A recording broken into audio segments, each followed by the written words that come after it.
Hello everyone. Well, I started this journey 11 months ago from exactly this same spot. I made my first video called Seeing My Cottage for the First Time. So let's have a look. 11 months on. Just quickly on the outside, you can see that the roof is now green. I will put a few still photos in between here so you can see the original.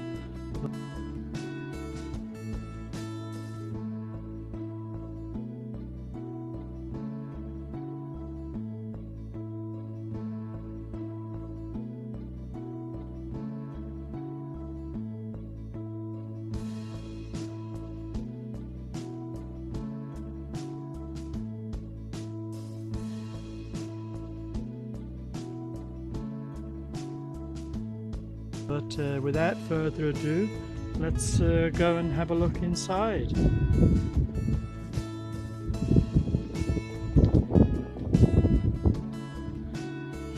Just wait for the light to adjust. Okay, here we are. And lovely fireplace.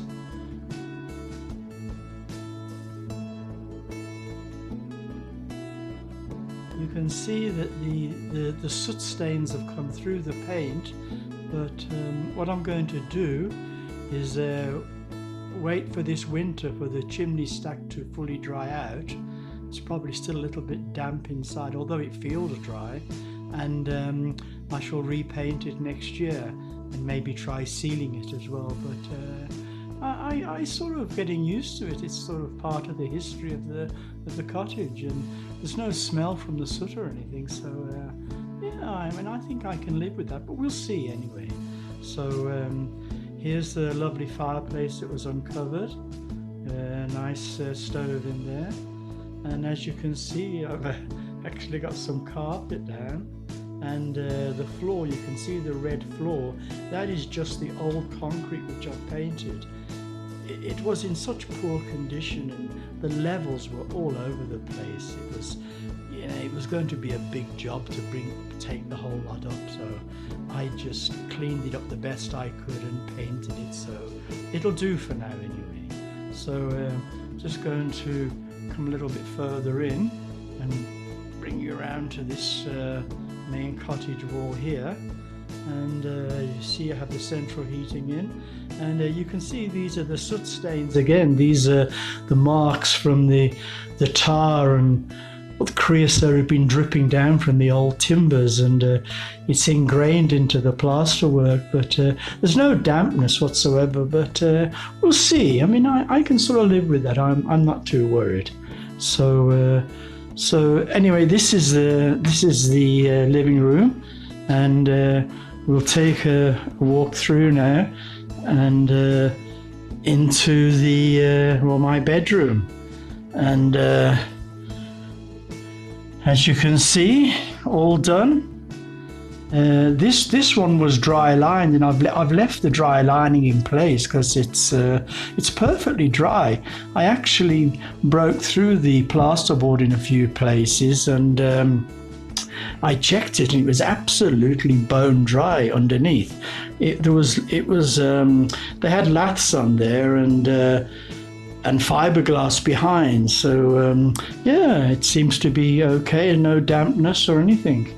And as we swing round, you'll see I have a small fireplace here, which I'm just going to make a surround and put a mantle on there. But you can see above here again, you have all this tar staining from the creosote, and this was all the stuff that had been dripping down off the old timbers.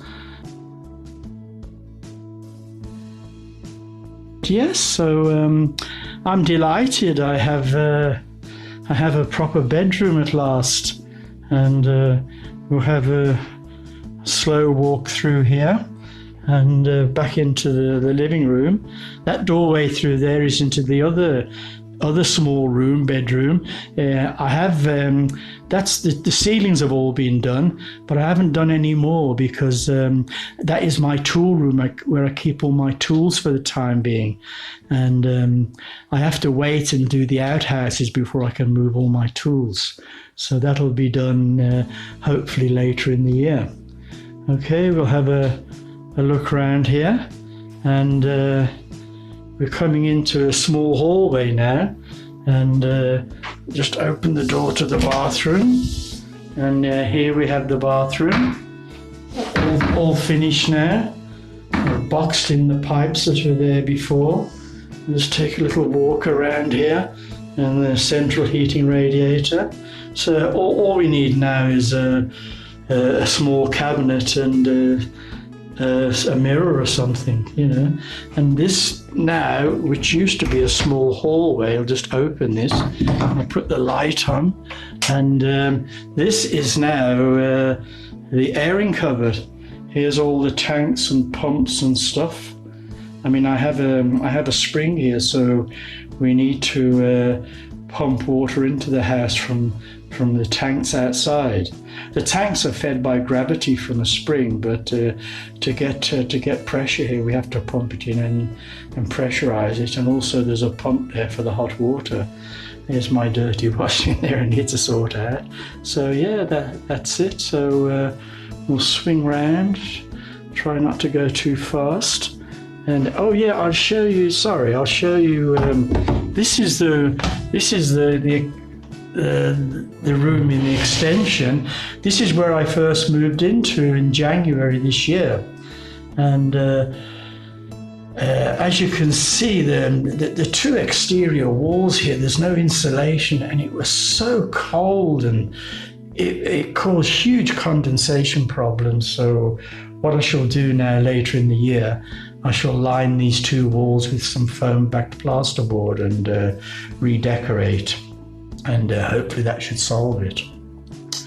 Okay, so it's back outside now, and I'm just going to show you the kitchen.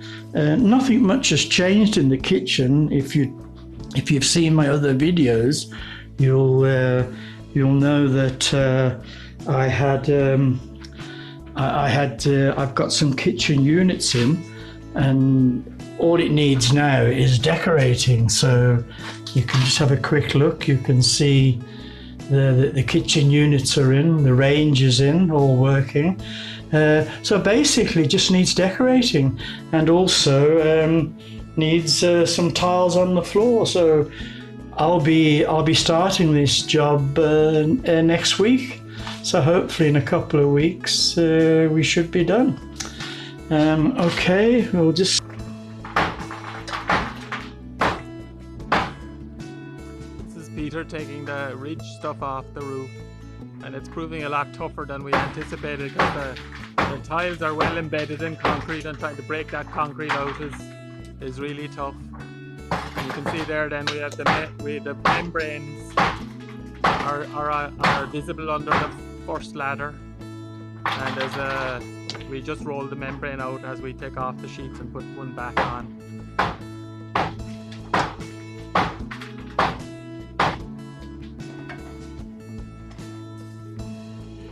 See, now we're removing the old fixings for the corrugated sheets.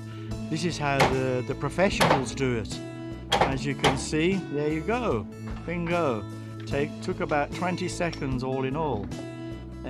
Unfortunately, all of them don't come out like that, but 90% are coming out very, very well. So hopefully this might help some other people who are trying to remove the corrugated iron sheeting with the minimum of damage.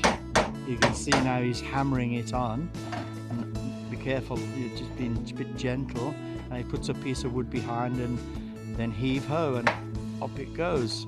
Well, now this is the odd one now that, oh, here it goes. This is the odd one that yes, okay, well, I think we'll edit this one out.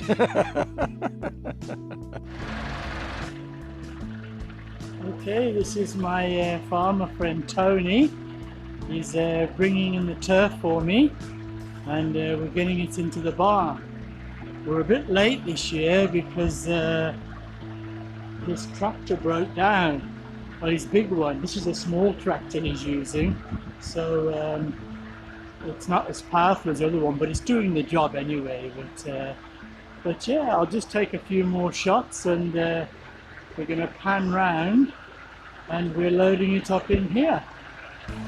It's a bit of a delicate operation, but Tony's been driving tractors for probably longer than he cares to remember, so no problem.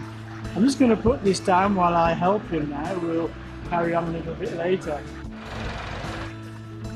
Okay, so here we have now, we're picking up the last few bags, and I'm going to have to stop because I have to help him to put the straps on, but I'll take a few still shots as well.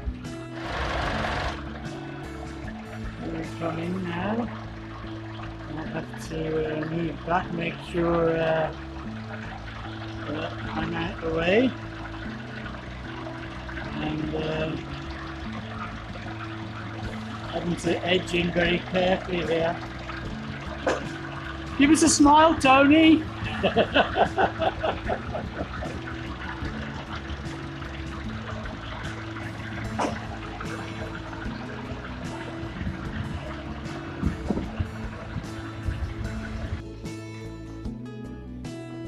Well, that's all my winter turf in.